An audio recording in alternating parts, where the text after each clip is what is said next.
কানে ড্রপ দিলে, দাঁত উঠালে, রক্ত পরীক্ষা করলে, ইনজেকশন নিলে রোজা হবে কিনা খেয়াল রাখতে হবে। যেটা পাকস্থলিতে চলে যায়, খাদ্যের উপাদান হিসেবে যোগ হতে পারে। গলা দিয়ে নামার পরে প্রচন্ড তিতো ভাব লাগতেছে, এটা পাকস্থলিতে চলে যাচ্ছে। এই অবস্থায় আপনি যদি রোজাদার হন, আপনার রোজাটা নষ্ট হবে। কিন্তু আপনি একটা ইনজেকশন নিয়েছেন যেটা পাকস্থলিতে যায় নাই, শরীরের যে কোনো একটা অসুবিধার কারণে একটা ইনজেকশন নিয়েছেন, এতে করে রোজার ক্ষতি হবে না। কাউকে আপনি রক্ত দিয়েছেন, এতে করে আপনার রোজার ক্ষতি হবে না। রক্ত আপনি পরীক্ষা করার জন্য রক্ত দিলেন, এতে করে আপনার ক্ষতি হবে না। ক্ষতি হবে ওই সময় আপনি যদি কোনো গ্লুকোজ অথবা খাদ্য উপাদান শরীরের মধ্যে প্রবেশ করান, এই কারণে যে রোজা রেখে আপনি দুর্বল হয়ে গেছেন। তাহলে বোঝা গেল যে আপনি অসুস্থ হয়ে গেছেন। তো অসুস্থতার কারণে, দুর্বলতার কারণে আপনি স্যালাইন নিলেন, যেটা পাকস্থলিতে যাবে, শরীরে শক্তি বর্ধন করবে, খাদ্যের উপাদান যোগাবে। এটার কারণে রোজাগুলো নষ্ট হবে। রোজা আপনাকে অবশ্যই পুনরায় রিপিট করতে হবে, কাজা আদায় করতে হবে। তো এই জন্য আমি বলবো, যদি আপনি অসুস্থ হন, শরীয়ত তো আপনাকে সেই সুযোগ দিয়েছে, ফামান কানা মিনকুম মারিয়াদান আও আলা সাফার ফাইদ্দাতুম মিন আইয়ামিন উখার। অন্য সময় আপনি রোজা রাখবেন, এই সুযোগ তো শরীয়ত দিয়েছে। এই জন্য ইসলাম হচ্ছে সহজ। ইউরিদুল্লাহু বিকুমুল ইসর ওয়ালা ইউরিদু বিকুমুল উসর। আল্লাহ পাক চান সহজ করে দিতে, কঠিন করতে আল্লাহ তাআলা চান না। এজন্য আমরা ইসলামকে সহজভাবে উপলব্ধি করব, মানার চেষ্টা করব। আল্লাহ আমাদেরকে তৌফিক দান করুক। যারা বিনা কারণে রোজা ভঙ্গ করে, তাদের শাস্তি কি? আল্লাহু আকবার, মাআযাল্লাহ। নবীজি মেরাজের রজনীতে দেখলেন কিছু মানুষ টেনে টেনে নিজের গোশত ছিঁড়ে ফেলছে, হা হয়ে গেছে চেহারা। বললেন, এরা কারা? বলছে, এরা যারা দিনের বেলায় খেয়েছে, রোজার মাসে যারা দিনের বেলায় ভক্ষণ করেছে, এরা হচ্ছে ওই লোক যারা দিনের বেলায় খাদ্যাভ্যাস ছিল রমাদান মাসে। এটা এত বড় অন্যায়। মান হুরিমা খায়রাহা ফাকাদ হুরিম। রমজান আসার পরেও যে তাকওয়া অর্জন করে নাই, রমজান আসার পরেও যে গুনাহ মাফ করায় নিতে পারে নাই, রমজান আসার পরেও যে মাফ চেয়ে নিতে পারে নাই, রোজা রাখতে পারে নাই, সে চিরবঞ্চিত একজন মানুষ। হ্যাঁ, যদি কেউ অসুস্থতার কারণে রাখতে না পারে, অথবা যদি কেউ সফরে আছে, ওই অবস্থায় রাখতে না পারে, তাহলে তিনি অন্য সময়ে এই রোজাটা আদায় করে নেবেন। আল্লাহ তাআলা বড় সহজ করে দিয়েছেন। দ্বীনের প্রত্যেকটা বিষয় বড় সহজ। ইয়াসসিরু ওয়ালা তুআসসিরু, বাশশিরু ওয়ালা তুনাফফিরু। সহজ করে দাও, কঠিন করে দিও না। দ্বীনের বিষয়গুলো আল্লাহ তাআলা বড় সহজ করেছেন। আমরা তো কত খেয়ে, কত ভালো পড়ে আমরা রোজা রাখি। সাহাবাই কেরাম রিদওয়ানুল্লাহি আলাইহিম আজমাইন একটা খেজুর খেয়ে, বেজুর সংখ্যক খেজুর খেয়ে সারাদিন মসজিদের ভিতরে কাটায় দিতেন। ওনাদেরকে প্রশ্ন করা হতো, এই যে একটা খেজুর খেয়ে এত কষ্ট করতেছেন, কেমনি কষ্ট করেন? সাহাবাই কেরাম বলতেন, নুতাহহিরু সিয়ামানা, আমরা আমাদের রোজাগুলারে পবিত্র করতেছি। তাহলে রোজা পবিত্র করার মাধ্যম হচ্ছে আপনি কষ্ট করেন, অল্প খান। তাসাহহারু ফাইন্না ফিস সাহুরি বারাকাহ, অল্প সাহারি গ্রহণ করেন, এটার মধ্যে বরকত আছে।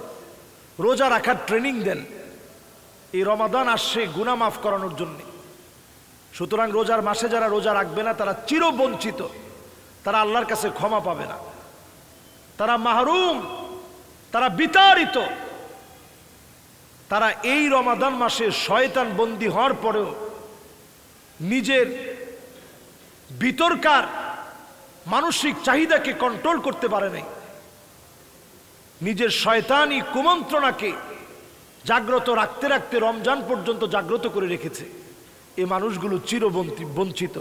ওয়াযালিকা কুল্লু লাইলা, প্রত্যেক রাতে আল্লাহ রাব্বুল আলামিন তার গোলামদেরকে মাফ করে দেন।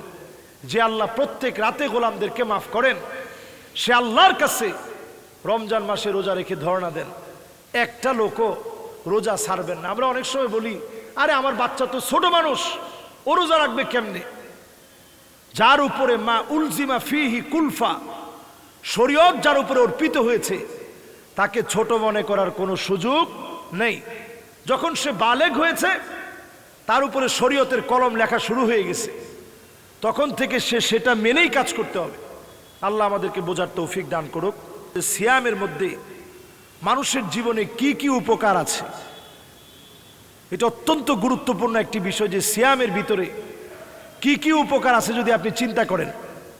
বর্তমান পৃথিবীর যারা সবচেয়ে বেশি স্বাস্থ্য নিয়ে গবেষণা চিন্তা করে, তারা দেখেছে যে হাঙ্গার স্টে, লম্বা সময় ক্ষুধা পেটে, ক্ষুধা থেকে শরীরের ভিতরে বিভিন্ন টক্সিনগুলো থাকে, এই টক্সিনগুলোকে যদি আপনি বের করতে চান, তাহলে শরীরে লম্বা সময় না খেয়ে থাকতে হয়।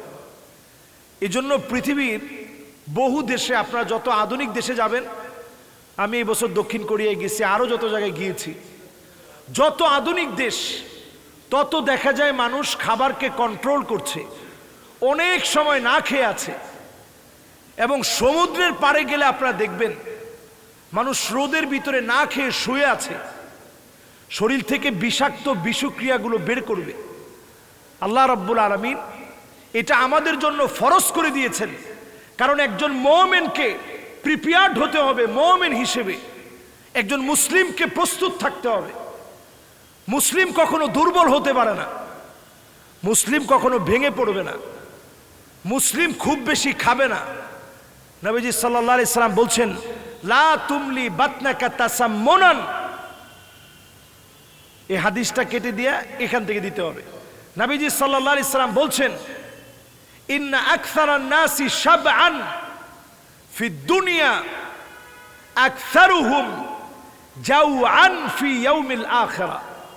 দুনিয়ার জীবনে যারা সবচেয়ে বেশি খেয়ে পড়ে সময় কাটিয়েছে, আখিরাতে তারা সবচেয়ে বেশি ক্ষুধার্ত থাকবে। এজন্য সিয়াম মানুষকে শাহরুল মুআসাত, সহমর্মিতার ট্রেনিং দেয়। এটা রবিউল ফুকারা, দরিদ্রদের জন্য এই সিয়ামের ভিতরে, দরিদ্রদের জন্য বসন্ত কাল আছে। ঈদ আউলিয়া ইল্লাহ, রমাদান মানুষকে আল্লাহর ওলি বানায় দেয়।